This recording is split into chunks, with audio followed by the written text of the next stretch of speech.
सभी को नमस्कार, छात्र छात्राओं को नमस्कार। आज हम अपनी क्लास में बीए पार्ट फर्स्ट हिंदी साहित्य के प्रथम प्रश्न पत्र के अंतर्गत आज हम सूफी काव्य का आरंभ कर रहे हैं, जिसका दूसरा नाम है प्रेम काव्य। हमने पिछली क्लासों में संत काव्य को पढ़ा है, संत काव्य की विशेषताओं के बारे में पढ़ा है, संत काव्य की जो प्रमुख कवि हैं उनके बारे में हमने अध्ययन प्राप्त किया है कि कौन कौन से इनके प्रमुख कवि रहे हैं। अब निर्गुण परंपरा की ही दूसरी जो शाखा है वो कौन सी है? सूफी काव्य या प्रेम काव्य। भक्ति काल को मैं दोबारा आपको स्मरण करा रहा हूं, भक्ति काल को दो भागों में बांटा है, दो धाराओं में, निर्गुण और सगुण। निर्गुण के दो भेद हैं, दो शाखाएं हैं, एक तो है संत काव्य और दूसरी कौन सी है? प्रेम काव्य। लेकिन ध्यान रखना है दोनों ही कैसे? निर्गुण, अर्थात दोनों ने ही किसको अपना प्रश्रय दिया है, किसको महत्वपूर्ण माना है? निराकार ब्रह्म को। संत कभी भी निराकार ब्रह्म को, जो असीम है, अनंत है, जिसकी कोई रूपरेखा आकार नहीं है, उस परम सत्ता को अपने काव्य का मुख्य स्रोत माना है, या कह सकते हो अपना मुख्य आधार माना है। उसी प्रकार जो दूसरा इसका भाग है, धारा है सूफी काव्य, प्रेम काव्य, इसमें भी निराकार ब्रह्म का ही को ही आराध्य माना गया है। अंतर इन दोनों में ज्यादा ऐसा कुछ नहीं है, लेकिन जहां संत काव्य, जो संत जो कवि हैं वो ज्ञान को बहुत ज्यादा महत्व देते हैं, ज्ञान को महत्व। दूसरी ओर जो सूफी काव्य है ये क्या कहलाता है? प्रेम काव्य कहलाता है। संत जो कवि हैं उन्होंने आत्मा को स्त्री माना है और परमात्मा को पुरुष माना है, कि आत्मा क्या है? एक स्त्री है, और इसको ले जाने के लिए कौन आते हैं? परमात्मा, ब्रह्म आते हैं और आत्मा को अपने साथ ले जाते हैं। वहीं दूसरी ओर ये जो सूफी कवि हैं, प्रेम काव्य के जो कवि हैं, वो क्या मानते हैं? आत्मा क्या है? पुरुष है और परमात्मा स्त्री है। इसके बारे में आगे हम चर्चा करते हैं। पहले पढ़ते हैं सूफी काव्य क्या है और प्रेम काव्य क्या है। जैसे हमने पढ़ा था, संत कवि थे वो हमारे ज्यादातर जो क्या थे? भारतीय थे। और उन भारतीय जो कवि हैं उन्होंने समाज में फैली हुई कुरीतियों और समाज में फैले हुए इस एक अज्ञान के आवरण को तोड़ने का प्रयास किया है। वहीं दूसरी ओर जो सूफी कवि हैं ये क्या थे? ये कुछ ऐसे मुस्लिम कवि थे जो भारत आए, और यहां भारत आने के साथ साथ ही भारत में जब ये इनका आगमन हुआ तो इन्होंने हिंदू मुस्लिम संस्कृति को समन्वित करने का बहुत महत्वपूर्ण कार्य किया है। कुछ विद्वान मानते हैं कि ये केवल अपने सूफी मत का, अपने इस्लाम का प्रचार प्रसार करने के लिए यहां पर आए थे, लेकिन ये बात तब तक महत्वपूर्ण थी जब तक हिंदू कवि इस परंपरा में शामिल नहीं हुए। लेकिन जब हिंदू कवि इस परंपरा में शामिल हो गए तो यह बात कहीं किसी हद तक उचित नहीं ठहरती है। इनका मुख्य जो उद्देश्य था वह था कि अपने काव्य के माध्यम से अपने मत का प्रचार प्रसार भी हो, साथ ही ये एक समन्वय की धारणा लेकर, एक समन्वित भाव लेकर यहां भारत में आए थे। और भारत में आकर इन्होंने अपनी जो काव्य था, अपना काव्य था, उसका मुख्य आधार क्या बनाया? प्रेम बनाया।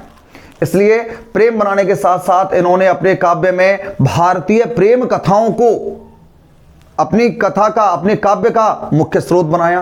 भारतीय जो प्रेम कथाएं थी उनको लिया अपने काव्य में, जिससे कि जो भारतीय हैं वो इनको ज्यादा से ज्यादा पढ़ सके, इनको महत्व दे सके। तो ये इन्होंने भारतीय प्रेम कथाओं को अपने काव्य का मुख्य आधार बनाया। कुछ काल्पनिक कथाएं भी इनके काव्य में सम्मिलित हुई। इनके बारे में कुछ तथ्य देखते हैं। सूफी काव्य के बारे में देखिए क्या है। भारत में सूफी मत का प्रचार प्रसार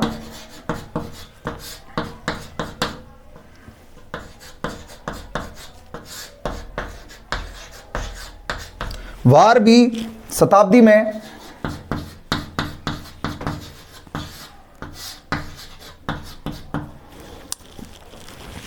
ख्वाजा मुइनुद्दीन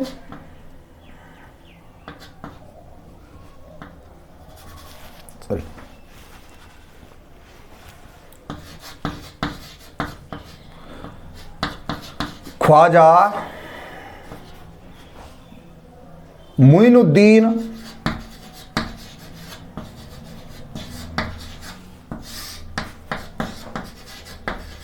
चिश्ती ने किया था।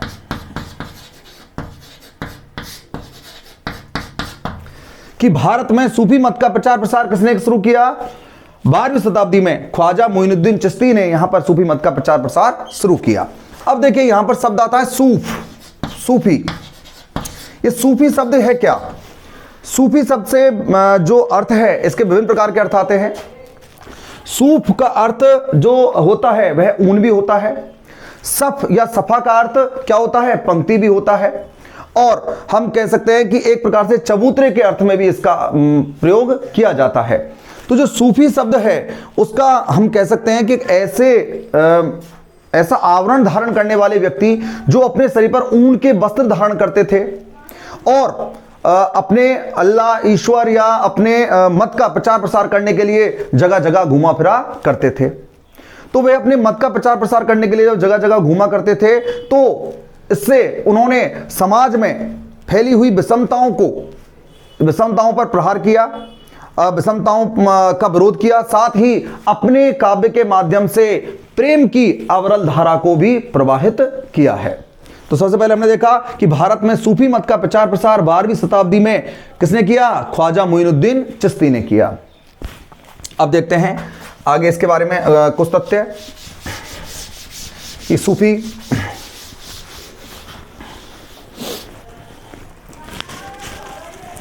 सूफी जो कवि हैं सूफी मत के अनुसार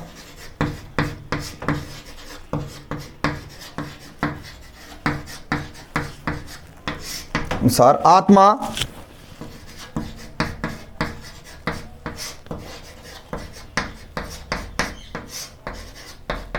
पुरुष है और परमात्मा स्त्री। सूफी मत के अनुसार क्या है धारणा कि आत्मा क्या है? पुरुष है और परमात्मा क्या है? स्त्री है। जिस प्रकार कोई पुरुष स्त्री को प्राप्त करने के लिए उसके प्रेम में पड़कर उसे प्राप्त करने के लिए विभिन्न प्रकार के संकटों को संघर्षों को सहन करता है, उसी प्रकार आत्मा किसको प्राप्त करने के लिए? परमात्मा को प्राप्त करने के लिए हर प्रकार के संकट और पीड़ाओं को सहन करती है। तो इसलिए इनके अनुसार क्या है? आत्मा पुरुष है और परमात्मा स्त्री। यह जो इनके धारणा है, यह धारणा इनके काव्य में, इनकी प्रेम कथाओं में स्पष्ट रूप में देखी जा सकती है। अगला तथ्य देखते हैं कि भारतीय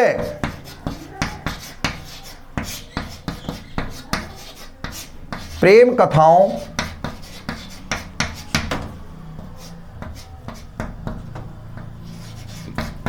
को आधार बनाया।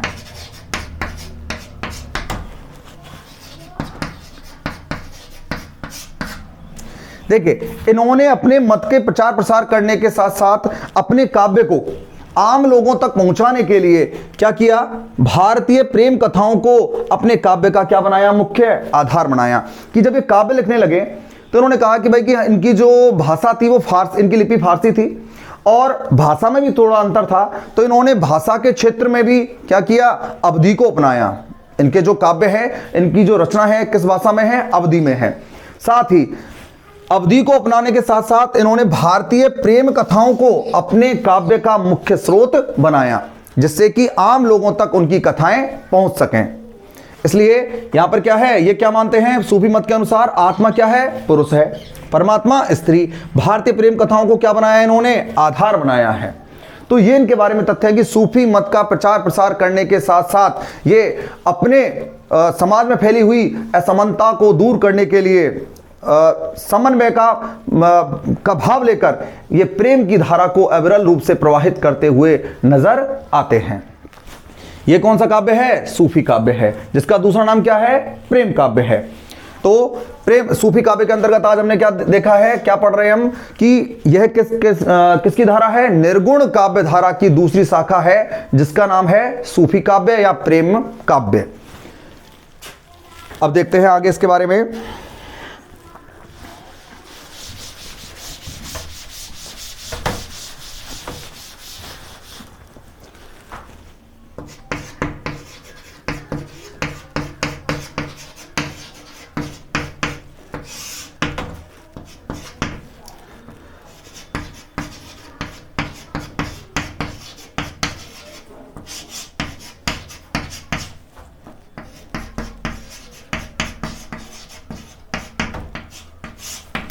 देखिए इनके काव्य में क्या मिलती है हमें? काल्पनिकता मिलती है। काल्पनिकता से तात्पर्य है कि जहां ये प्रेम, भारतीय प्रेम कथाओं को जब अपने काव्य में सम्मिलित करते हैं तो वहीं उस प्रेम कथा का मूल स्वरूप तो ये लेते ही हैं, साथ ही उसमें किसका प्रयोग करते हैं? कल्पना का भी ये प्रयोग करते हैं, क्योंकि कल्पना के माध्यम से इन्होंने किसको? आत्मा और परमात्मा की स्थिति को प्रेम के माध्यम से स्पष्ट करने का प्रयास किया है। दूसरी ओर अद्वैतवाद से प्रभावित, अद्वैतवाद से तात्पर्य है, जब हमने पढ़ा था कि संत कवि क्या मानते थे? अद्वैत मतलब दो नहीं है, क्या है? एक है। परमात्मा क्या है? एक है, जो कहां पर? कण कण में, हर घट में व्याप्त है। इसी से प्रभावित कौन मिलते हैं हमें? सूफी कवि भी मिलते हैं। किससे प्रभावित मिलते हैं? अद्वैतवाद से ये प्रभावित रहे हैं। तो सूफी कवि के बारे में हमने देखा कि सूफी मत का प्रचार प्रसार करने के लिए और साथ ही समन्वय की भावना को प्रदर्शित करने के लिए इन्होंने अपना काव्य लिखा है। ये सूफी जो कवि थे, इन्होंने अपने काव्य में अपनी काव्य का मुख्य आधार किसको बनाया? भारतीय प्रेम कथाओं को अपने काव्य का मुख्य आधार बनाया है। इन्होंने उन प्रेम कथाओं के माध्यम से प्रेम की जो धारा प्रवाहित की, उसके कारण इनके काव्य का जो नाम है वो क्या पड़ा? प्रेम काव्य पड़ा है। इन्होंने प्रेम कथाओं के माध्यम से आत्मा और परमात्मा की स्थिति को स्पष्ट करने का, आत्मा और परमात्मा के संबंध को स्पष्ट करने का बहुत ही महत्वपूर्ण कार्य किया है। तो ये क्या है? सूफी कवि हैं, सूफी काव्य है, जिसके बारे में आज हमने अध्ययन प्राप्त किया है। अब सूफी कवि की विशेषताएं और सूफी कवि की जो प्रवृत्तियां हैं, उनके बारे में हम अध्ययन अपनी अगली क्लास में आरंभ करेंगे। धन्यवाद।